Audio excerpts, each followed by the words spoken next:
Is there anyone in the house you haven't beefed with? That's a no. Speaking of fighting,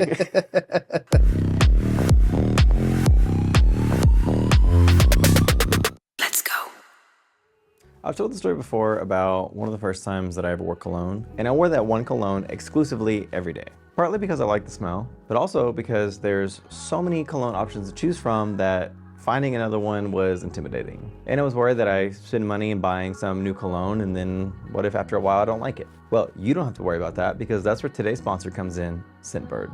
Scentbird is a new way to discover, shop for, and experience fragrances. With their online store, you can find new fragrances to try with easy-to-read descriptions, which include notes, what seasons or occasions they go best with, and with reviews from other users, that way you don't have any surprises. Each month, Scentbird will send you a 30-day supply of a designer fragrance of your choice in a convenient travel-sized container, so that way you can try it before committing to buying an entire bottle. They have indie labels like Skylar, Heretic, and Confessions of a Rebel, as well as name brand fragrances like Prada, Gucci, and Versace. And it's only $17 a month. So fragrances that can cost upwards of $500 a bottle, you can try a 30-day supply for just $17. These are a few of the fragrances that I tried this month. First was Deep Water by Victoria's Secret for Him. This one was a really fresh, clean smell, very like just got out of the shower, but with a little bit of musk. I think this one's a really good like date night or just like going out summer fragrance. And then we had Sugarful by Michael Germain. This one was a really sweet fragrance. It had notes of like grapefruit and black licorice. I really liked it, but to me, like something about it just made it feel more like a fall fragrance. And last was Yellowstone by True Western. And you could tell by the title of this one, this was a very manly fragrance. It was a very woody, almost like peppery, musky cologne. I honestly feel like I don't grow enough chest hair to legally wear this one, but highly recommend to some of the other guys out there. Overall, I think Deep Water was definitely my favorite of this bunch. It's just a good, everyday, clean, fresh smell. And you can find your new favorite too, and at a discount. You can scan the QR code or use the link in the description and use my coupon code MADDYM to get 55% off your first month of Scentbird. That's just a little over $7 for your first month. Available in the US and Canada. And now, on to the video. Hi guys, welcome back to Give It To Me Straight, the talk show where we help queens turn a new leaf. I'm your host, Maddy Morphosis, and joining me on the show today is the perpetual runner-up of Drag Race, all the way from season 13 and All Stars 8, Miss Kandy Muse. What is the tea, honeybee? What's up? Welcome to Vegas. Girl, it is how to in Vegas. Mm-hmm. Yeah, well, luckily you don't, wear body or anything anymore. You're all natural. Oh, natural. Can you type? Yeah. Yeah, I think your biggest worry is getting like sunbaked, with all lathered up with all the lotion and everything in the sun. Well, I get tanned very easily. And actually I have really bad eczema, so technically I'm not even supposed to be in the sun, but Oh, okay. yeah, I take advantage. You're in Vegas though. It doesn't count. Nothing counts in Vegas. No, Yeah. that's a lie. No, Because there was one time I ate a Go-Go Boy's in the back of Piranha. And trust me, that won't count because I took it back home with me. And by that, I mean whatever he had down there. Yeah, what happens in Vegas doesn't always stay in Vegas. No. But, sometimes it follows you back to New York. For a few weeks at that. Uh-huh. Yeah, and now, so you're back in Vegas. You plan to do that again tonight, though? Just really, I don't know. I don't know if I could bring myself to eat a Go-Go Boy in the back of the club anymore. No. I honestly got caught doing it too, by the promoter and Kimora Black. They snitch on you? No, they were living. Oh, okay. Yeah. They were living, I was living, he was living. Yeah. We were all living. Well, I know he was having a good time, but, yeah. where at? Like you say in the back, like. When you leave the Latin room, I believe it's when you leave the Latin room and it's facing towards the airport. So like that little alcove back there? Yeah. You're walking towards the dressing room or the dressing little shed house back there. You couldn't wait? They give you a free hotel? You couldn't just wait a second? I know, but you know what it is? It was New Year's Eve and I was out of drag. Oh, so I was feeling real it was right at midnight, so you're eating someone's right at the strike of midnight. 12:01 to be exact. Yeah, to ring in the new year right. Yeah. And then I went home and I don't know if the New Year was rung in the right way. Well, it was in the moment though, that's for future you to worry about. But in that moment, you were starting the year off on a high note. Yeah, eating in Las Vegas behind a club. Yeah. Hello. Some people, they never find love. So that's amazing. That's beautiful. But as I said, like, you're perpetual runner-up. You've been runner-up twice now. Would you ever go back, be runner-up again for something or like a... You know what's so crazy? People ask me if I would go back a third time to Drag Race. And every single time I'm just like, no. I was already runner-up 2 times. Yeah. What else do I have left to prove? Well, I mean, winning. Besides winning the crown. Yeah. But then every time a new promo drops for a new season, I'm just like, I get a little itch. I'm like, oh, You got wait. FOMO. I'm like, wait, because I love promo days. Mm-hmm. Well, I remember your promo day. I don't know if you loved the promo day that day when the internet was attacking you. Oh, well. But I love promo days, and I'm like, bitch, I'm like, wait, maybe I'd go back just for a promo. But I don't know if to compete, maybe like another elimination season. Mm-hmm. I don't know. No? Would you go back? Oh, yeah, absolutely. Yeah. Turn my 15 minutes into 30. Yeah, that'd be fun. Why not? Yeah. You know, I mean, I don't think I would excel where I'd lack the first time. Yeah. Like, I still think my designs will probably be crunchy. My lip syncs, I'm not dancing or anything. But I think I would be better in, like, confessionals and stuff. Because now, I already, like, you're talking about, like, the reception. I've already kind of worked through that. And now I realized, you know, got more comfortable on the camera. Yeah. Talking. And, you know, I just want to go back and talk shit now. And people live for you. I mean, people want you to host the pit stop, you know. I know. And also, I don't think you have to worry about like lip syncing because I mean, I was in a season with Jimbo. And well, we saw that planned out for the girls. So, well, that's one thing. It's like with like All Stars where it's like the winners like lip sync against each other, you know. So like I don't know, that'd be nice. Yeah. I don't want to lip sync for my life again though. That's too nerve-wracking. That's what All Stars is different because you're lip syncing for your legacy. So the yeah, you know, you're not feeling the pressure. But that shit, I lip sync for my life on 13 like 3 or 4 times, and I remember every single time thinking like, "Oh girl, here we go again." Yeah, no, it's an awful experience. They also did me dirty too because knowing like what I do, like they're like, okay, we're gonna give you a Kylie Minogue and a Beyonce lip sync. Like the f am I supposed to do with this? And Beyonce sent you home. Yeah, it was a Sugar Mama. Oh, so, Jasmine kind of. Yeah. Yikes. Like I want a good like a monologue, scatting, you know, something really wordy, something or a ballad or something. Yeah. But no, they gave me dance songs. But what are you gonna do? You know. Anyway, I feel like Drag Race is something that was like always on the horizon for you because like you were lip syncing all the way back in like high school. Like you were lip syncing diva all the way back then. You know? What is that video? It's you were in high school. I cropped out your friend, you know, because you know she didn't consent to an interview today. But yeah, you're just in the background. You're just like getting your life, lip syncing, playing with your boobies, and like you're just in this class. Well, you know, I feel like growing up, I was always a very little flamboyant little child. And I've always been cheerleading, step team, dance team. So like, once I got out of high school and learned what drag was, because I started watching Drag Race in freshman year and I just had no idea. I remember meeting Bibi Zahara Benet at a coffee shop and thinking, wow, this is really tall. And I was only like 13 or 14. But, you know, after I got off... Wait, you randomly just ran into Bibi when you were like 13 at a coffee shop? Yeah, it was after she had won her season. I was fresh. I believe I was in summer school because I was a badass child. So... and I was walking down Hell's Kitchen and I was like, oh my God, you're Bibi Zahara Benet. And then once I found out what drag was, I mean, it was like, oh, well, I can do this. Specifically, I was watching season 4 and I remember being like, oh, wait, I can do that and better. Oh. I don't know if I did it better, but... Yeah. Yeah. Were you always like arrogant like this? Oh, yeah. Always? Yeah. Absolutely. Because you know what it is? You have to be your own cheerleader. And if not me, then who? It ain't gonna be you. It might be. You don't know. You don't know about how many Kandy Muse shirts I got in my closet. Hey. You don't know me. Yeah, I was gonna ask though because like I feel like your personality, you were like made in a lab for reality TV. You know, obviously like House of Villains coming up soon, Drag Race. But I was gonna ask like, have you always had like that personality growing up? And I just said like you were always like kind of that kid. Yeah, well, listen, I grew up literally watching trash reality TV. Shot of Love with Tila Tequila, I Love New York, Flavor Flav, Charm School. Like I grew up studying these people who I guess I don't know if you want to like have your child watch reality TV stars and like look up to them because then they turn up like this. But I remember being like, okay. I knew growing up I wanted to be something. I wasn't sure what it was going to be, but I wanted to be something like New York, Tiffany Pollard. Yeah. And then, long and behold, me and did a TV show together. Yeah, I was going to say it's like a full circle moment for you. Growing up, watching her, like, I think whenever her on Flavor of Love single-handedly changed reality TV and changed a lot of people. Like little kids like you, just something clicked where you're like, I'm going to be like her. 100%. And that's why when I went on Drag Race, I was like, okay, I'm on TV and I'm going to take this opportunity to give great TV. Now, unfortunately, not everyone there had the same thought process in terms of like, Right. well, let's give some good TV. So I was kind of just like the lonely person there, like, oh hey y'all.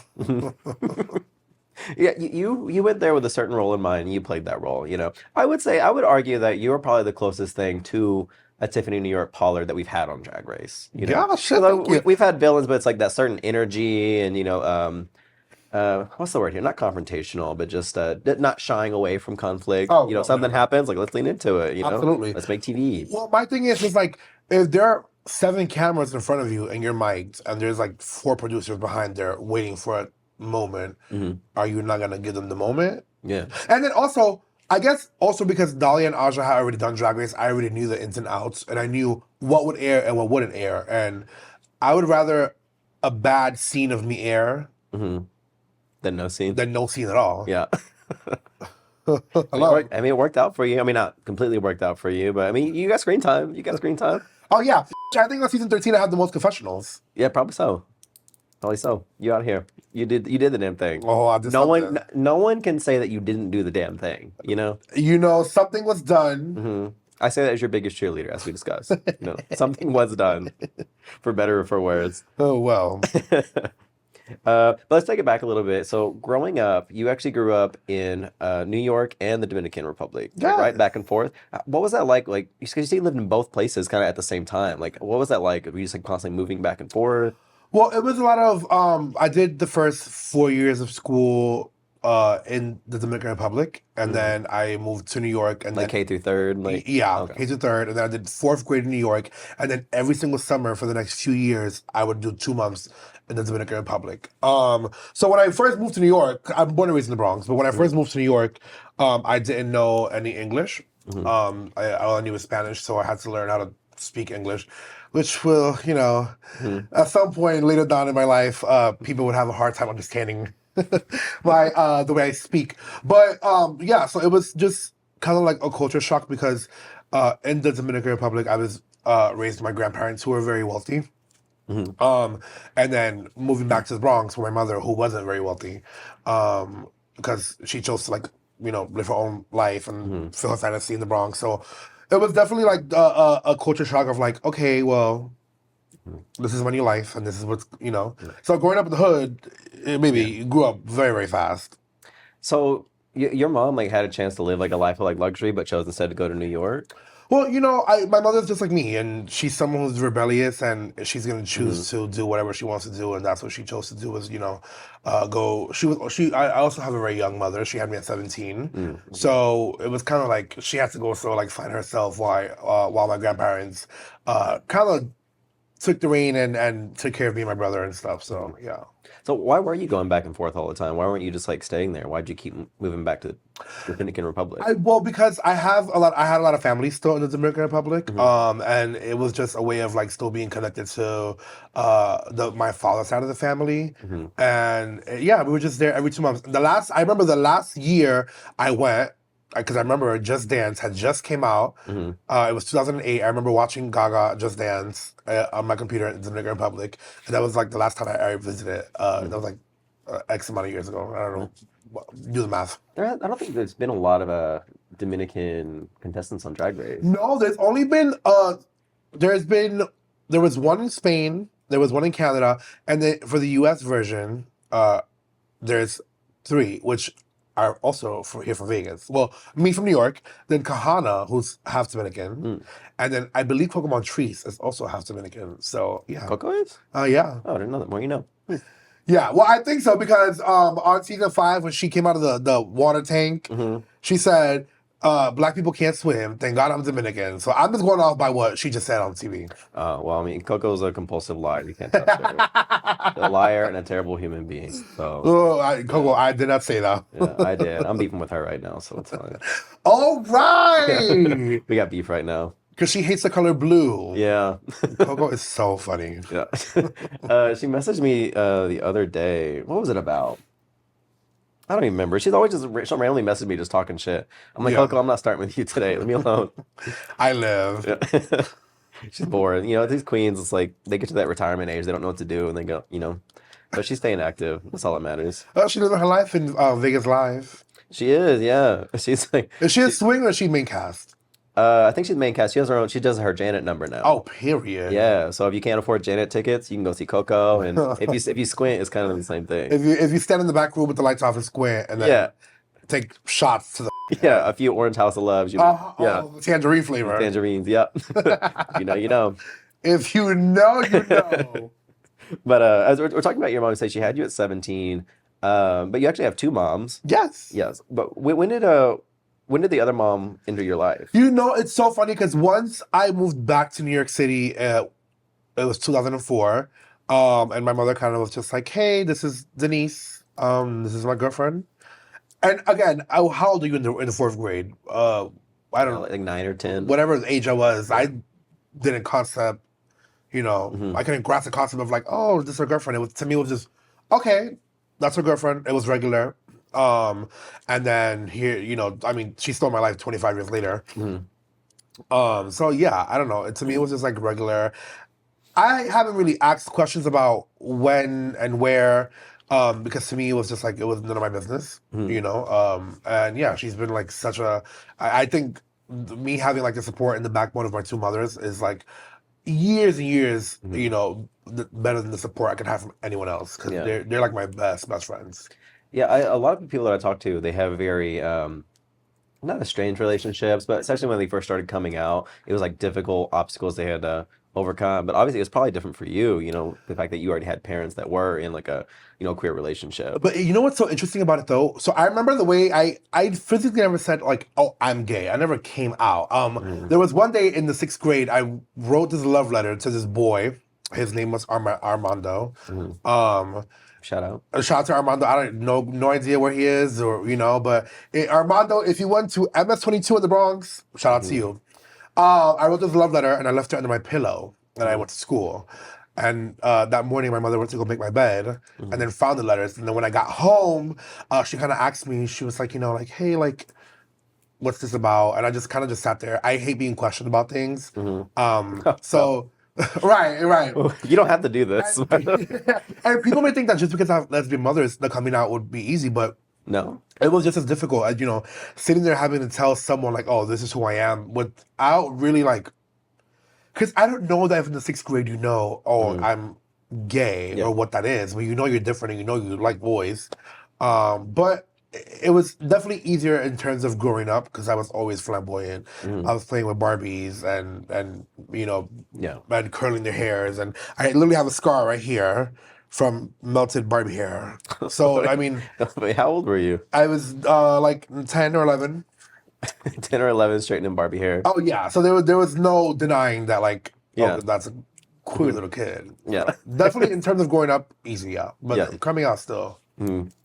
So, like, obviously, whenever you did come out, your parents were a little more supportive of it. Like, we're not necessarily coming out, but just, supportive of you as an individual. Oh, yeah. But what was the school, like, the kids around you supportive, or was it very different? No, from my knowledge, I believe me and Armando, shout out, we're the only two gay or queer boys in the school. And obviously I would only hang out with girls, and the boys, at that young age, know nothing then to like just pick on you and make fun of you. To me, it was just like, I've just always been like sort of the outcast in a pond full of like cis straight people. Cause I just didn't know how to like, you're doing you, just doing you, and to me, like, I never took anyone's bullying or anyone's like picking on me to the heart, because at the end of the day, I have never given a shit. Like the way I am now is the way I've always been my entire life. But I think it's because I've grown a lot of tough skin going through that process of like school, because kids are mean. Yeah, kids are so mean. Very mean. Yeah. But like that bullying you experienced that got you ready for Drag Race, and the online bullying. Oh, 100%. Yeah, 100%. But you also grew up Mormon too. Yeah. So it's so strange. It's like this little queer Brooklyn Dominican Mormon child with two moms. It's okay. I don't know. My life is such a dichotomy of like, what the because. One, there aren't a lot of Dominican Mormons. That's in general. So there are or aren't? No, there aren't. Oh, aren't. Although there are Mormon churches in the Dominican Republic. But like the main one, yeah. Yeah, you never think of a Dominican as a Mormon. Mm-hmm. And then you never think of a Dominican Mormon that has 2 lesbian mothers. But I was baptized in the Mormon church at 8 years old. And that was thanks to my grandfather and my aunt who just took the lead of, once again, taking care of me and my brother when my mother wasn't capable of not doing so, but not to her best abilities. So, we were doing the church thing, going to Boy Scout, and I learned a lot. And I enjoyed my years in the Mormon church. And again, my experience is not everyone's experience. And I think that everyone there, there was no denying. This little gay boy was only hanging around with the girls in church. So, it was very clear. But no one really cared. No one really questioned it, so... This is a very different story than most people. Most people come here. Yeah. Most people that come here have religious trauma, but you're just like, no, I liked it. No, I did. It's so funny. I made such good friends at church, and being in Boy Scouts and going to camp every summer and just learning. I don't know. I made a lot of really good friends. I don't keep in contact with them anymore, but it definitely shifted my mind as to I can't just think that because someone is from a certain religion or a certain background or whatever, that they're going to automatically hate me and dislike me. And I definitely grew up learning, you have to give everyone a fair chance. And I think my years in the church, granted, don't get it twisted, once I became a little older and I was 18, 19, I was like, all right, girl, I gotta get out of here. Yeah. It's time to go. Fun while it lasted. Oh, yeah, it was fun. And then I got a job at a coffee shop. And then it was, Yeah. Yeah, it's the gateway. You get that Starbucks job, and next thing you know, you're dyeing your hair blue. It's right. It's a gateway. Did you ever do the door-to-door thing, like the Mormon or mow people's yards? And so stuff? I don't know if people know this. When you're in the Mormon church, when you turn 18 or 19, you go on this thing called your mission. You left before the mission. I left before the mission. What people don't realize is that Drag Race actually was your mission trip location. Hello. And it was just as hard. Because guess what? In your mission, you can't have a cell phone. And at Drag Race, you can't have a cell phone. And in your mission, you're trying to convince people. And on Drag Race, you're trying to convince people. And it's weird because people that don't know about the mission, you can get placed anywhere in the world with a flip phone and a Bible and the Book of Mormon. And it's go out there and convert people to become Mormons. And you did right before you had to. You're like, nah. Oh, my grandfather was like, so let's sign you up for the mission. And I was like, yeah, it's time to go. No, you turned down the mission. Well, it was either the mission or drag. And yeah. And well, here we are. So you could have actually done something with your life. Instead, you're doing whatever. You know what? I could have. Yeah. You could have been changing hearts and minds. Instead, you're dressed like a hooker in front of Pharaoh. But that's valid too, though. We all have our own paths. We have different journeys, and they're all valid. Well, I don't know if some of them are valid, but more than others. But beside the point. But with your moms, you're talking about the struggles and doing their best to take care of you. Didn't they use their money that they were saving up for their honeymoon to keep you from being homeless essentially at one point? Yeah, so we obviously had a very hard upbringing in terms of not being in the middle working class, more so whatever is under that. Which is a lot of struggles that a lot of Americans face nowadays, But honestly, if it's one thing my mother were going to do was keep the lights on. It doesn't matter how, if, ands, or buts. So yeah, they weren't able to go their honeymoon because, they were trying to keep the lights on and keep a roof over our heads. And I think that's where I get my hard workerness from, where it's it doesn't matter what I'm faced with, what adversities are thrown at me. Yeah, I'm gonna make out of this some way, somehow. Yeah. But you eventually paid for them to get a honeymoon after Drag Race, didn't you? Yeah. Use that money instead of a boat. But right. Well, the boat was, you can't really park a boat in Brooklyn. You don't have to. You just get a little dock. It stays at the dock. Right. Yeah. Well, when you find me a dock in Brooklyn. I don't know. No. But yeah, once I won the roast challenge, you win $5,000. And I sent them away for their honeymoon, and it was great. It was nice to be able to give back, after so many years of them working so hard.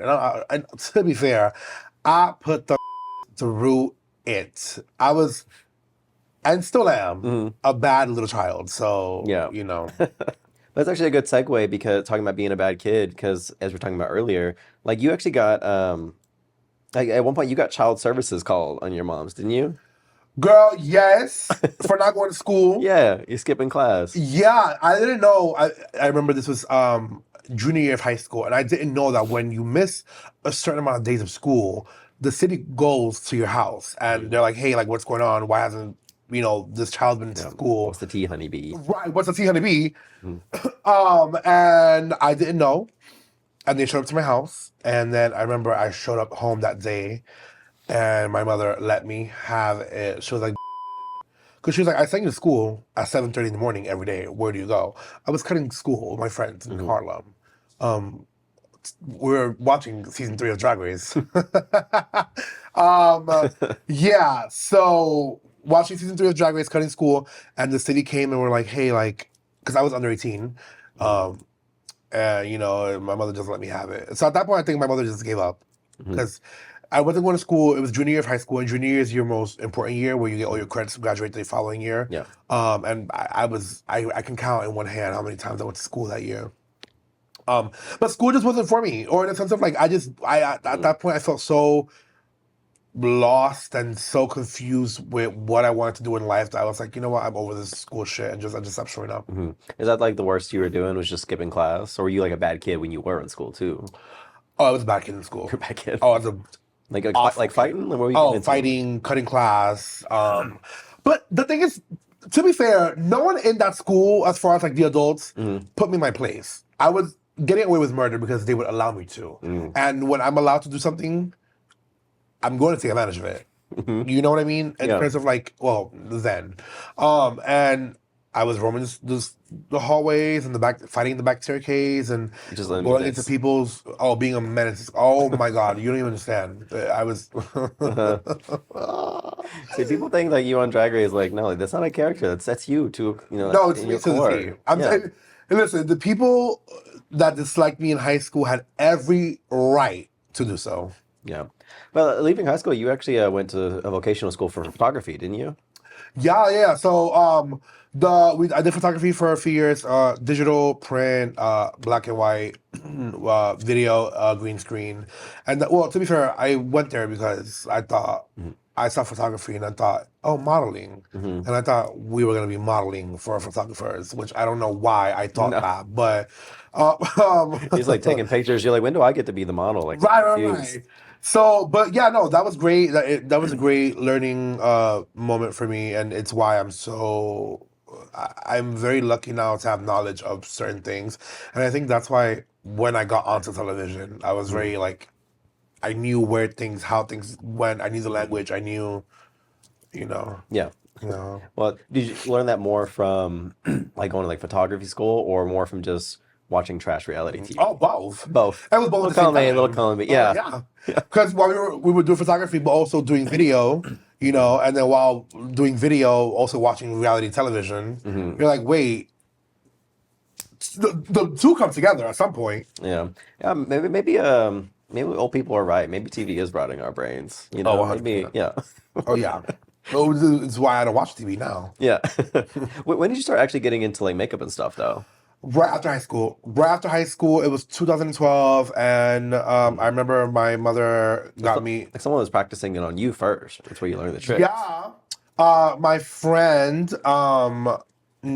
she was getting a job at Sephora, and she needed to practice on someone. So she started practicing on me. And then I would look in the mirror and I'm like, oh, okay. Like, what? Like, hey, And then I pick up really quick. So I was just picking up pointers, and then at some point started doing it myself. And then right after high school, my mother got me an Amazon gift card, and I bought 2 Coastal Scents palettes, and whatever foundation I found laying around, and kind of just trial and error from there. And it all happened pretty quickly. Yeah. When did you start actually getting into like drag though? Because obviously you said you were a huge fan of Drag Race since the jump, and then you started getting into makeup. Did drag happen like immediately after, or was that a little further down the road? Drag happened. So my friend Eric was having his 23rd birthday party. And he was like, hey, you should, and he knew I was, at that point, was practicing with like makeup and wig and stuff. He was like, hey, you should show up in drag. This is when my name was Cherry Blossom. You should show up in drag and, you know, whatever. So I borrowed my friend's size 10 heels. Obviously did not fit me. I was in so much pain. My feet did not fit. I had this bodycon dress from the beauty supply, from like the little boutiques. And I showed up and we had a blast. We had a good old time. And then after that, I was kind of like, okay, well, that was cute, but not for me. I'm not, that drag shit is just not for me. So stopped that for a few years, up until I turned 21, which was only like 2.5 years, whatever.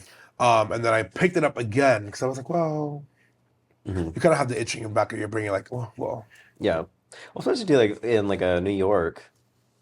I'm not an expert. I've had it a couple times. Like stuff's always happening. There's always an event, always a party. Oh, yeah. I feel like drag is a fun thing you can just whip out somewhere. You know? Oh yeah. Well, honestly, this is before I was even going out to the gay bars. I don't even think I had even gone out to a gay bar yet while I started drag. I think I was mostly being influenced by. What were you doing? Watching season. At that point, it was like season 5, season 6, and I was like, and I was just being influenced, and I was like, okay, so. You know, I'm a performer, I'm an entertainer, but as a boy, that's kind of boring. You're not gonna make it as a boy as an entertainer. Yeah. I mean, you can, but that's not the vision I saw. Yeah. So then, you know, I was like, well, some male entertainers, they do all right for themselves. There was a go-go dancer here that got ate by Kandy Muse one night. So you know, it's you know what? I really hope I run into him tonight. I hope you do too. I hope you you know. Get a not a sequel. A sequel. Oh no, I don't want a sequel because I don't want to take anything home like the last time. Well, surely it's cleared up by now. Right. But whenever you're doing drag, you start off doing like bearded drag. Was that from the very beginning or a little bit later? A little bit later. Little bearded Kandy. Okay, can you tell? This is season 7 because look at the eyebrows. There's the pearl eyebrows. There's the pearl eye makeup. I've been very influenced by drag. I'm a huge fan of the show, but. I remember doing bearded drag because there was only one reason why. I had a beard as a boy. And you didn't want to get rid of it? No, at the time I was very self-centered, very insecure as a boy, and I did not want to shave. I was like, no, you know, I'm not gonna get boys, and no, I'm not gonna do it. So I started bearded drag, which I loved, and I was in Brooklyn, so it was acceptable. It was the moment. Yeah. And I used to call myself the most beautiful bearded queen there ever was, because they're true. But Lucy Stool, since then, has that title. But, you know, and yeah, I did that for a few years, and it was fun. It was fun. It was a moment. You know, we all start somewhere. Start somewhere. It gets better. But it's funny because, like, whenever you started doing that, one of your first brush-ins with Drag Race, they actually, in 2014, they actually tweeted at you, reading you for your beard. And they said... They said, nice Sharpie 5 o'clock shadow queen. Who said that? Drag Race. Drag Race? RuPaul's Drag Race on Twitter. They read you for your beard. No way! Yeah, I found that old tweet because I guess they were doing something where they're like reading people online and you're like, do me. And they're like, nice. And they said, nice Sharpie 5 o'clock shadow queen. Wow. Yeah, so full circle moment. And now you're like, you know, their Drag Race is silver medal. Right. It's crazy. But you mentioned earlier, your original name was Cherry Blossom, based off a Lana Del Rey song. Yeah. Well, here's the real tea. It's not based off. I think the song is based off of me. Oh, the song's because of you? I'm not saying the song's based off of me, but Lana gave me the name Cherry Blossom. Mm-hmm. I was going to ask because I don't think a lot of people realize, like, you actually know Lana. We used to. I don't know if they remember anymore. Yeah, you know, it's been a minute. But yeah, like you guys like doing pictures. I think I actually have one. Yeah, like you and Lana Del Rey back in the day. Like y'all were, girl. Yeah. That was in at her show in Connecticut, I believe, one of the shows. Okay, listen, I've lived 50 different lives. Yeah. People don't realize I have lived it all. So Lana, I got introduced to her because one of my friends, she bumped into her music on Tumblr or something like that. I don't know, and she was a really big fan of her, so we would go out and see her, and it just she hadn't blown up yet. And we kind of just, you know, kicked it off and had a really good time. I remember we would go to the French restaurants down in Soho. We were eating pizza at her hotel one time, which is where she gave me the name Cherry Blossom, because I remember telling her, like, oh, I want to start, like, kind of like getting into drag and stuff. So she And gave you that name before that she made that song? I don't know if she made the song before or after. To be honest, I don't know the logistics. Don't kill me now. But she was like, oh, I see like flowers and stuff for you, and she gave me the name Cherry Blossom. So I was like, okay, perfect. So I stuck with the name Cherry Blossom. And then I realized this is a Bath and Body Works lotion. I don't want to call myself Cherry Blossom anymore. Wait, were you Cherry Blossom as a bearded queen? Yeah. That doesn't read Cherry Blossom. It doesn't read, I know. It doesn't, but it was Cherry Blossom, and then after I dropped that, it was between 3 names. It was Galleria Mirage. Okay. Galleria from the Cheetah Girls and the Mirage and Illusion. And then there was Party Girl. Just Party Girl? Just Party Girl. And well, thank God that did not choose that one. Yeah. And then there was Kandy Muse. Yeah. I think Kandy Muse is definitely the best one of the 4 names. But yeah, Party Girl. Just Party Girl. Party Girl. I don't know why.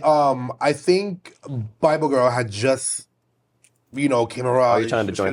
You're trying to join the House of Girl. The House of Girl. Yeah. So I was like, oh, Party Girl. And then I remember at my little coffee shop job, I was like, hey, try to do like Party Girl, Galleria Mirage, Kandy Muse. Well, it was just Kandy. And then I was like, well, I need a last name. For me, a drag queen always needs to have a last name. For me. Oh, really? You think so? You don't like mononyms, like single names? If I can find you on Google, and that was my whole point, was if I can find myself on Google. Yeah. If I call myself Frame, you're going to Google Frame, and you're going to get a bunch of frames. I think the queen, optimizing like the search algorithm and stuff, I think the queen that messed up the most on that is Q. It is so hard. It's so hard. You can't hashtag it. You can't. It's hard to. You have to be like Q Queen. Yeah. It's like if people have to type in your name followed by the word drag queen, like. Yeah, and I knew from the very start. I said no. I want people to type in Kandy Muse, and you're going to get the search engine will take you where you need to go. Yeah, if you Google Party Girl, you're gonna get some other stuff. Oh yeah, you get some other stuff.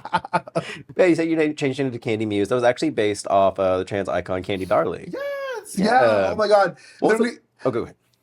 Go ahead, please. Oh no! Literally, I was watching this documentary, this Andy Warhol documentary. It was on the life of Candy Darling, and I remember looking at Candy and thinking, my God, this beautiful blonde trans woman. And I remember at the time I was obsessed with Gaga and anyone that was blonde, and I loved like bottled bleach blonde. Like that to me was like, oh my God, the epitome of being a star with being blonde, you know? And then Candy Darling, I was like, oh my God, Candy, like I love that name. So then I was like, okay, well, I was thinking, I was like, okay, well, I can call myself Candy, and then my boy name is Kevin. So I was like, with the K, Candy with the K. And then I remember I put that in my pocket for a few days, and I remember Candy. I was like, I need something. It needs a name. It needs a last name. And I just didn't know what it was going to be. And I remember watching it again, and then it clicked. Well, Candy was the muse of Andy Warhol. I was like, oh, Muse. I was like, well, I want to be a muse. So Candy Muse. Yeah. Yeah, I didn't make that connection because she was Andy Warhol's muse. And yeah.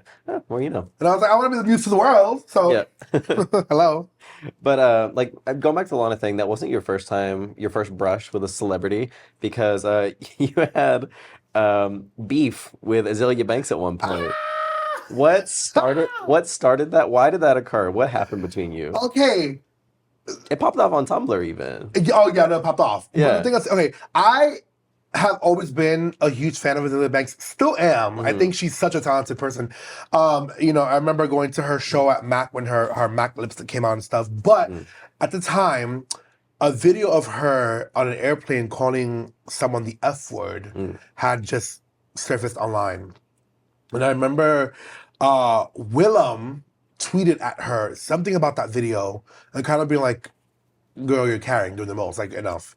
And then I remember I somehow involved myself in that. And I was kind of like defending Willem because, my favorite queen ever or whatever. And then Azealia Banks, I guess she did not take lightly to me coming for her. And she went on my Instagram and commented all these nasty things. And yeah, it was a whole situation.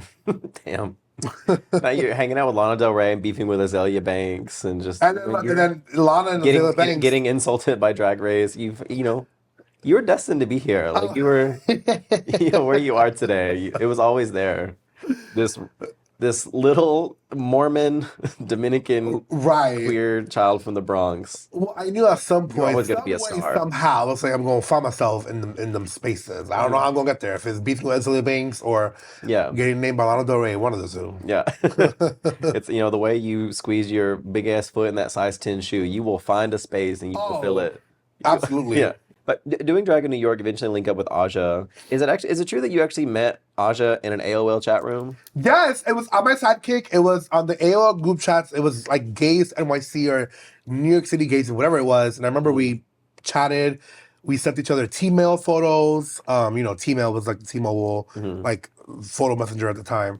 And I don't think you can say T-mail anymore. It's offensive. But anyway, right. Well, we go on. Ooh, girl. Ooh, girl. You got T-mail. But yeah, so we exchanged nudes to be exact. And then we met up in Union Square. And I remember she had orange hair and like these snake bites. And I remember being like, kind of weird. I don't know if I'm into this or whatever. And then we kind of just went our separate ways and didn't speak ever again. And then a few years later, I go into a gay bar, TNT, which is now closed down in Brooklyn. And there was a show called Shit Show Fridays, hosted by Aja and Momo Shade. And I would go back every Friday until one day I found the courage to go up to Momo and be like, hey, like, I'm starting drag. Like, I'm starting to get back into drag and whatever. And she was so sweet about it. And then Aja was like, Momo, we have a gig in the morning. Let's go. And I was like, oh, God, this is rude. Okay. But regardless, I kept going back and we somehow became acquaintances at the club. I never saw them on a drag. And then at some point, when I created an Instagram, I found them on Instagram, and I'm like, I'm going down Aja's Instagram, I'm like, this person looks so familiar. And I couldn't put why, and then I realized, oh, it's because I went on a date, or whatever you want to call it, and we met up years ago. And then, yeah, we just, from there, just became really great friends and drag family. Yeah, that's crazy. What are the odds? Wild. It's somewhere in a parallel universe. There's a universe where you and Aja became an item. That's crazy to think about. That is, yeah. Yeah. But no, but the Kai never occurred though. No, the Kai never occurred. We never hooked up. We never did anything. No. Oh my God, no. But in your drag fame in the House of Aja, you also were sisters with Dahlia Sin, and who was on season 12. But she actually took your space because you were supposed to be on season 12. So it's not really a thing. I don't know, because everyone says I was supposed to be on season 12, but to my knowledge, I don't think so. No? Because I don't know where that rumor came from, and I don't know if it was like, okay, here's the full team. Okay. Once Aja got off season 10, season 9, I'm sorry, production asked Aja to have me audition for season 10. We created a tape, never sent it in. It was a really good tape too. We never submitted it. Then for season 11, we created an even better tape. But better in the terms of quality was great, but I was being like, I'm Kandy Muse, and I'm gonna be so fierce in your show, where it's kind of like, girl, you're putting it on for the audition tape. So didn't get on that. Then season 12 came around, and I remember Dahlia was living in LA, and she auditioned, and then I submitted, because I heard through the grapevines that Shea Coulee submitted her tape. It was just collages of photos. It wasn't really a video. I don't know if it's true. I heard this. So then I was like, okay, so I'm going to be like Shea Coulee, and I'm going to put collages of photo, and submitted it the very last day. And then I didn't hear back. They watched it, because, at the time... You're always watching the views. Not anymore. It's a different system now. Oh, Like that's it. But they watched it. But then, I don't know, yeah, apparently someone got that I was supposed to be on season 12.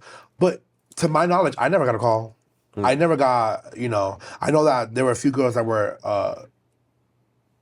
what do you call them, alternatives on season 12, but not me, no. Oh, well, I wonder why that rumor started then. But I went with it. Because I heard it. That's why someone said it. And you, I'll keep it. Yeah, sure. What was your response whenever Dahlia went on Drag Race? Because Aja went on, she had a decent run. Then Dahlia gets on. She's back home the next week, and what was your reaction when she's like, girl, sister, they sent me home first, they dressed me up as broccoli. She called us, it had been exactly 12 days, I remember. So I was like, oh, there must be an episode, I don't know, 5 or 4 or whatever now. I was like, yes, great, she's making it all the way through, but of course it was split premiere. So, and she called me, Aja called us, to be fair, and Aja was like, hey, my text message just delivered to Dahlia, meaning Dahlia's phone is on. And the only way your phone is on is if you're paying a bill or you are eliminated. I'd say it's the same thing Aja said when she was here when Dahlia came home. She saw like the Yeah. So then we called Dahlia and we were just like, listen, girl, like, it's fine. You guys stay home first. And, you know, at the time we didn't know that she was going to be like the broccoli throughout the whole season. But yeah, it was just definitely, it was interesting.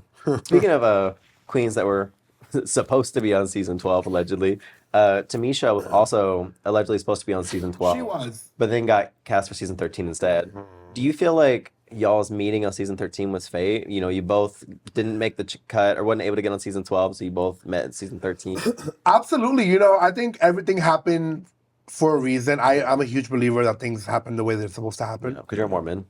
Exactly. Yeah. You know, Joseph Smith, we love you. But I think that her not getting on 12 and Jada getting on 12 instead of her and Jada winning and Tamisha getting on 13 and us having a big fight that got nominated for an MTV award and one untucked their first Emmy award. I think things happen for a reason. You know, I mean, I wouldn't have had it any other way, honestly. And it's interesting though, because there were also like 2 other contestants from 13 that got cut at the last minute. And I always think back, like, how would things been so different? But listen, you can't go back and change things, so. Yeah. It is what it is. Are you and Tamisha better now? Are you on better terms? You know, we're not on sticky terms. Not in a bad way, we just don't speak. I think she's actually here in Vegas, if I'm not mistaken. Yeah, but no, So what you're saying is, like, if you see Tamisha, it's on site. She's down the street. She's down the street. Pull out. I haven't. I swear. You know what's so funny? At the beginning of 13, me and Tamisha got along really well. Really well. And it wasn't up until that little fight, and then I was like, okay, whatever. But then after the show, we never really, it was kind of just like, whatever. Also, to me, it's like, these were my cast members. And I'm not like, you know, it is what it is. It is what it is. And what it is on site. Clock that T, baby. Clock that T. But back to your drag house, the House of Aja. You have the House of Muse now, but like the House of Aja eventually kind of fizzled out, fell apart. What happened? Like, what happened in the house? Like, why did it? You know, full tea. Here's the real tea. Let's clock it how it is. At the time, I was making Tsunami my daughter, and the house was not into it. They were like, you're going to fuck up the brand. Like, how you're going to have a daughter? Like, it's just not, that ain't the tea. So I was like, all right, whatever. I'm still going to have my daughter. Like, it don't matter what anyone says. I'm going to always do whatever I want to do. I'm going to do the best of what I got. That's your mom in you. That's what that is. Right. Literally. So then they kicked me out, and I was like, oh. Well, all right. I wasn't expecting that. But then kicked you and little Tsunami. You had that little baby in your arms and they kicked you out. So heartless. But then, you know, we everyone came around, and obviously, like, Tsunami's so lovable, everyone came around to it. But then I remember during Aja's like season 3 run on All Stars, there was a lot of turmoil within our friendship and the house and stuff. A lot of personal things that just didn't sit well with a lot of us. So we kind of all just went our own separate ways. We kind of just are adults about it, and friends fizzle out, you know. And you don't. It's healthy to go through things with your friends, go through ups and downs, and that was a down for us where we all kind of just went our separate ways. And then I remember me and Aja were in the best of terms at the time. And then I went to go film season 13, and then that confessional of me saying like a little shady shit about Aja came out. And then I don't think that made anything better for our relationship. I think in fact it harmed it for a bit because she was hurt about the things that I said on the show. And I remember I had a conversation with her, and actually, she did a podcast with someone on YouTube. I don't remember who it was, but I commented on the video, and that's how we got back in contact with each other, because she saw the comment. You know, and I said in the comment, I was like, you know, I would hope that someone that did the show twice would understand what confessionals are, and this is me being shady and all that. But I would never like tell you not to feel a certain way. Like, if those are your emotions, that's how you feel, that I'm gonna allow you to feel those things. And if I hurt you, then I apologize, because those were my intentions. And yeah, we kind of just from there, we've been like up from there. We literally were having lunch last week, so It's healing. The earth is healing. the earth is healing. House of Aja's coming back. Oh, baby, you don't even know. Is Tsunami a part of that house, you think? Or is she kind of like... I mean, listen, so that's part of the house. She's Aja's granddaughter. I was going to say, has Aja, accepted that child in the Oh family? yeah, absolutely. Everyone, all the dolls have. I think that at first it seemed like I wanted a daughter out of like egotistical things, but it was just more sort of like Aja had created this thing, and it was the House of Aja, right? And we were one of the first houses to not all be on Drag Race, to be able to travel and without it was amazing, but it was Aja's legacy. Yeah. And I wanted a legacy of my own. God forbid I die tomorrow, House of Aja was a huge part of my drag uplifting, and it gave me the platform that I have to, like, absolutely, I promise you I wouldn't have not been on Drag Race had it not been for the House of Aja or Aja, but I wanted something for myself, and that's where Tsunami came in the picture, and we were also really great friends before I made Tsunami my daughter, so, yeah, but yeah, Tsunami's a member of the House of Aja, sure. But mentioning, like, trouble in the house, it's true you had, like, an altercation with Dahlia in Chicago? Like, what was that? What was that about? We got into a little that trip was a trip and a half, because that was the trip where I actually shaved my face for the first time, and I became this. Party girl. Right. But Dahlia, okay, we were staying at our friend's house, and the did not want to wash the dishes. And my thing is just like, if you dirty the dishes, then you should be responsible of cleaning your own dishes, because ain't no one here you made. So I was like, Dahlia, go clean dishes. She was like, you're not my mother, don't talk to me like that. Which I have a way of speaking to people sometimes, but Yeah. that's neither here nor there. We know. But I was like, girl, so we got into this big ass fight, and we got like face to face. But that was just our sisterly love. I rarely argue with my friends. You're not a confrontational person. No. Sweetheart. Miss Congeniality. You were robbed of Miss Congeniality. You were. Hey, Lala, give me the congenial crown. As your biggest cheerleader, as we discussed, I'm in your corner. You deserve more. Is there anyone in the house you haven't beefed with? Yes and no. Speaking of fighting, you got attacked recently, like a few months ago at a club. Yes. What happened? What was that about? I was in Fort Lauderdale. I was on my way. I was actually in Fort Lauderdale because we were going on the Queens Gone Wild cruise the following day. So I was like, let me just go out tonight, whatever. And somehow everyone that I had gone out with that night kind of like disappeared and went home. I didn't realize, but I was having a good old time, and this guy was like came up behind me and like was holding onto my pants and groping me and like would just like not let go.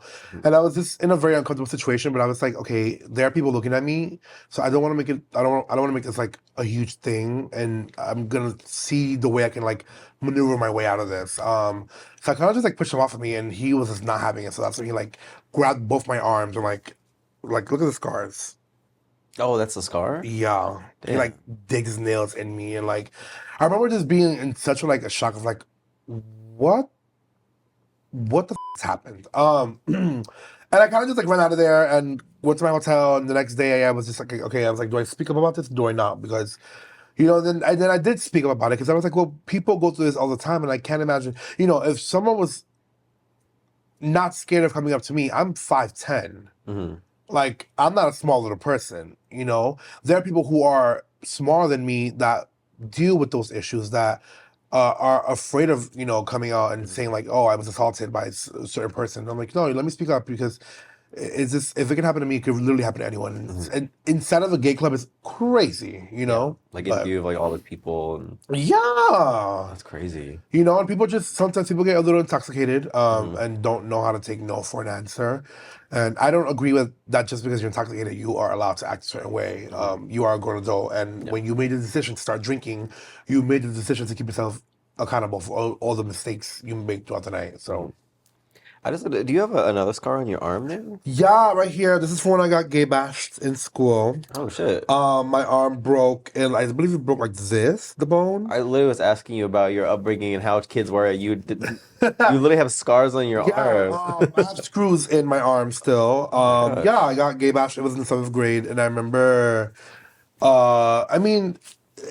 people usually always wonder why I am the way I am, or why I am confrontational the way I am. I don't think people realize that my upbringing isn't your regular drag queen's upbringing. Mm-hmm. You know, I've seen things and I've done things and I've been through some shit where now as an adult I try not to let my past kind of cloud up the future that I have now, because I don't. Everyone has a story, and I don't think that people need to use their past as an excuse to be a certain way. Yeah. But obviously you have trauma, and you try to work through that trauma, but yeah, I don't know. I think now as an adult, I'm learning how to deal with that trauma. You know, especially doing therapy after Drag Race and stuff. And my friends are really great support system when it comes to like telling them how I'm feeling, because there are certain times where I can get a little crazy in my head. But yeah, you know, just dealing with trauma as an adult, dressing up as a drag queen. But I think it's definitely made me the stronger person that I am today, which is why I don't hold back and why I am not afraid to stand 10 toes down on whatever it is that I feel. And it's why I'm very vocal and why I'm a very honest person. And, you know, and that's why sometimes when I'm put in certain positions, like on All Stars, when people thought like I was like always coming for Alexis, and it's like, no, it's like when I'm put in certain positions and I see certain pattern behaviors, I get triggered, and it's like, okay, I'm not gonna be put back in a place where I'm gonna be looked at as the bad person. Because I remember when 13 aired and that whole fight happened, I was looked at as the most awful person on the planet. I remember when that Untucked aired that weekend, it was just the wildest thing ever. And I was looked at as as if I was a terror. And it's like, well, no, it was just a little drag queen fight on a drag queen TV show. But you know, it's at that point I couldn't see it, but now looking back, and it's like, okay, well, yeah, people are not gonna get why you are the way you are because people don't understand where you come from, which is fine. But it's why I always tell people that dislike me to, not that you have to give me a chance, I really don't care, but if you sit and get to know me and listen to my story and stuff, then you kind of see why I am the way I am. And that's just Adonis.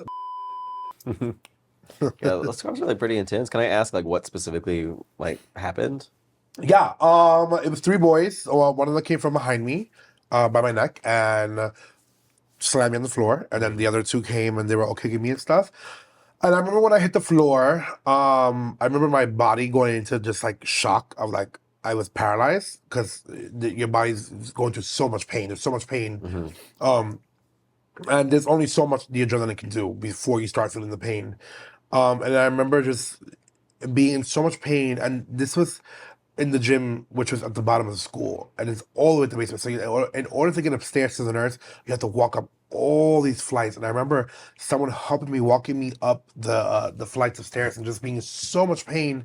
And then when we went into court, because obviously we have to go into court because of school and all that, and my mother was given the chance to press charges on the school and or the kids and parents or whatever, I wrote a letter to the lawyer to just drop it and just drop everything. And that was that. You know, not that it makes it, not that kids should be acting that way or hurting people. But even then I knew these are kids who don't understand. You know, again, I'm coming from a family of two lesbian moms who I kind of have a bit more of an understanding more than regular people do at that certain age, and in that demographic of the Bronx. You know, it's not the most up to date in politics in New York City and gentrified. You know, but I know those were just kids. So yeah, and we just dropped those charges, and I've kind of just been not living with it for the rest of my life, because I kind of just I take that, and it pushes me to always keep fighting and keep like it doesn't matter how many no's I hear, I'm gonna always just fight for what I want, you know. And that was an obstacle where I feel like it taught me a lesson of endurance, honestly. And it's an awful thing, because you don't want to send your kid to school. Yeah, your kid's in 7th grade and suddenly he has a broken arm because he got gay bash. What the you know? No, that's crazy. Yeah, but I mean, like, it's like you said, like that experience. You know, if you can make it through that, you can probably make it through almost anything. So, Absolutely. yeah. Yeah. Damn. Well, Luckily, you didn't stay in that area in that situation for long because eventually your life did change. You got the call for Drag Race. Where were you at in your life, like when you got that call? Like, what was happening? How your life situation? At the time, I was moving out of my apartment in Brooklyn. I was moving into an apartment in New Jersey. And I remember moving in, and it was 2 weeks before I got the call, and the apartment number was 13. And I was like, oh, I'm getting on season 13. Granted, the pandemic was happening, so I wasn't sure what was happening. Like, I was like, oh, it's 2020, like, what's going on, you know? But we got on Drag Race, we did it, and I don't know, things fell into place the way they needed to fall. You know, 13 to me, I cherish with everything in my heart, more than All Stars 8, because All Stars was the show in itself was something else, but I was going through so much behind closed doors that people just don't even understand during All Stars. But 13 I cherish, you know, and it's just so, I don't know, you know, that cast and the top four and the girls and us being able to even film that during a pandemic and being able to like have outfits made when there was like wig shortages, the fabric stores weren't open. Like it was crazy. It was a crazy time, but things needed to happen the way they needed to happen, and it did. Yeah. With your time on Drag Race, you were actually the very first queen to be told to sashay away, only for RuPaul to say "psych," and which is, I think, every drag queen's like every drag queen's dream when they get eliminated is that RuPaul's gonna say, It's "Actually." You know what's so crazy? I had no idea that was gonna happen, obviously, but I thought, God honest, when she called my name, I thought she was gonna be like, Kandy, like, you're in my camera. Like, please move. I swear she was gonna say that. Not like On your way out, you thought you messed up. You messed I up thought the I shot, I was like, oh, we have to redo it. yeah, Which would have been so f***ed up. But yeah. no, that happened. But obviously it needed to happen. Bitch, I was the narrator this season. It would have been so boring without me. I was gonna ask why you think Ru kept you. You know, I don't want to say how I know this, but I know that backstage RuPaul really enjoys me.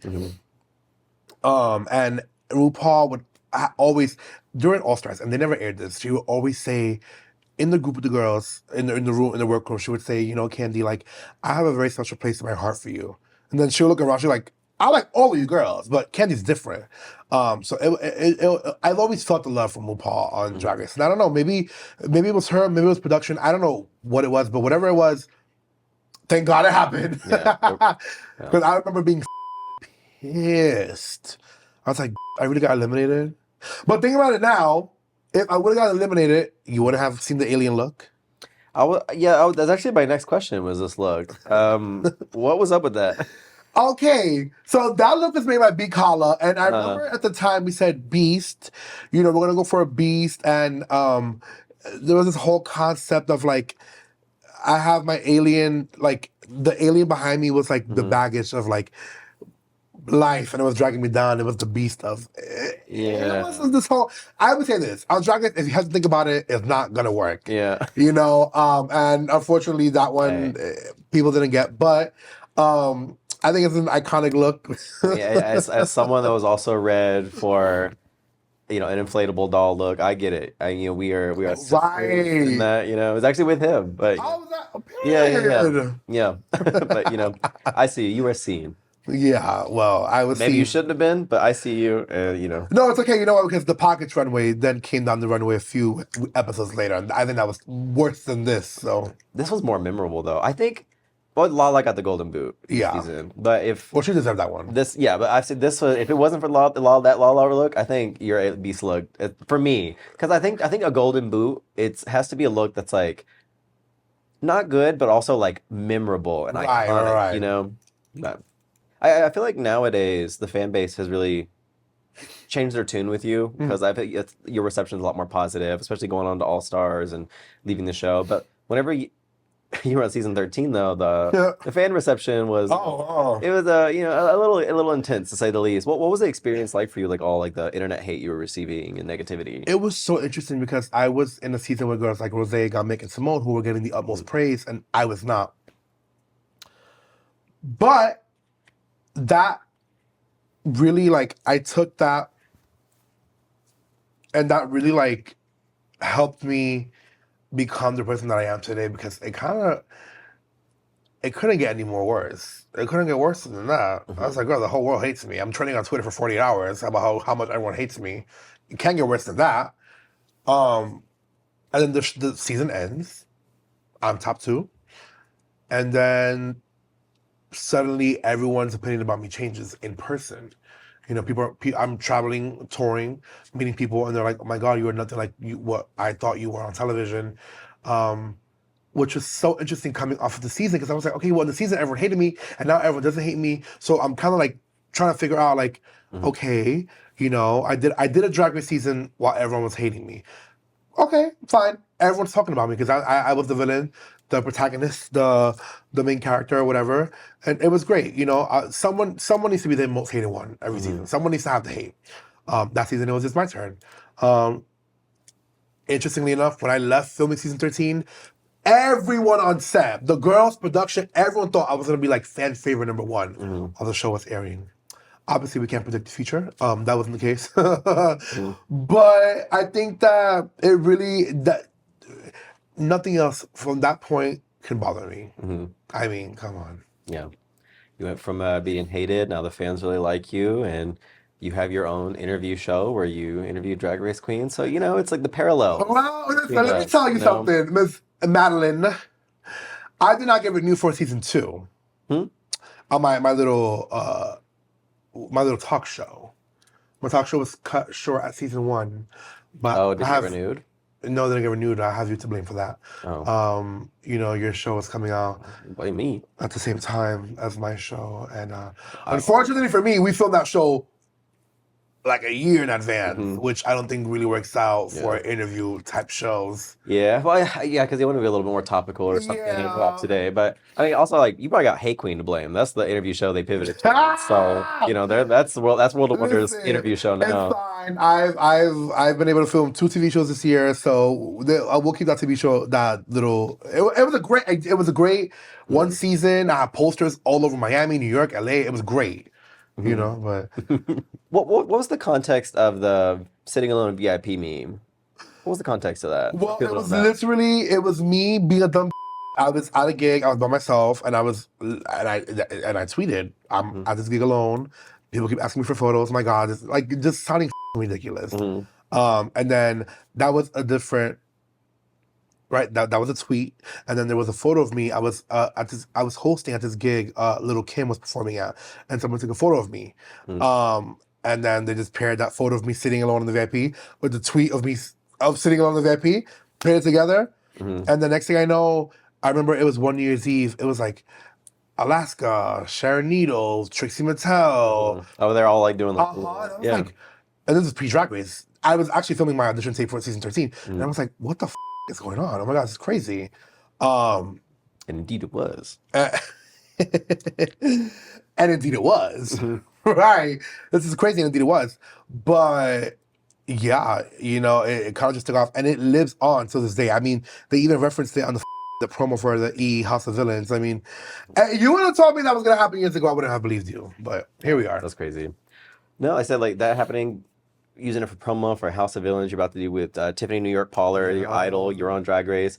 It's crazy because like back in 2015, you actually made a status and you said, "Wow, 10 years seems like an eternity away, but I really want to take my art into the mainstream. I don't want to be an old queen in the nightlife scene. Not that there's anything wrong with the nightlife scene. It just isn't where I want to be. So hopefully 10 years from now, Kandy Muse will be a household name." No way. You said that in 2015, and here you are today. Wait, really? Yeah, you said that. That is so crazy. Yeah, you did it. You manifested that. I believe in manifestation. I believe that manifestation is very real. Oh my God, it's insane. Wow. Yeah. Well, on that beautiful note, though, that is the last of our time and last of my cards because we do have to get you over to your gig very soon. Yes. But before you go, I want to get you a gift. Thank you for coming here today. As we mentioned, you are a lover of photography, and because your mom would never give you her Polaroid camera from the closet, I decided to get you your own little portable Polaroid pic camera bag thingy. And it's your favorite color, pink. Yes. So let's show you some. Oh, thank So you can capture memories. Oh, there's also like a tiny little book too. So oh, that's so cute. Thank you. yeah, a little camera for you. Oh my God. Yay. Yeah. And then you can sell them at DragCon. So. Oh, that's the new one. That's the moneymaker. The signed Polaroids. Yeah, people love them. People love them. But yeah, so like, what's coming up? So you have House of Villains coming up. You have Yes, not no interview series anymore. But outside of that, no what's interview happening? series. I have House of Villains coming up. That have another TV show that has not been announced coming up. Find me at your nearest bars, clubs, bathhouses. I mean, everywhere. I'm literally everywhere. Yeah, you're doing a lot. You crazy. All your socials is the Kandy Muse on Z everything. Kandy Muse. I got very lucky. I have the same social across everywhere. Z Kandy Muse. Yeah, if you Google it, she will come up. Oh because yeah, her- a few things. yeah. Just don't look at Party Girl, please. Don't look at Party Girl. Yeah. All right. Well, yeah, that's the last time we have. Thank you for coming. I appreciate it. Yes. You can catch her. Follow her socials. You're doing all kinds of shit, so you'll have to follow her if you want to keep up with it. It's too much. It's too much. And you can find me right here. Make sure to like, comment, and subscribe so you don't miss a single episode or any upcoming guests. And join us next time whenever we have somebody else. Period. Yeah. So, Bye. Bye, guys. Thanks again to Scentbird for sponsoring this episode. Be sure to use my coupon code MADDYM to get 55% off your first month with Scentbird. Link in the description. Let's go.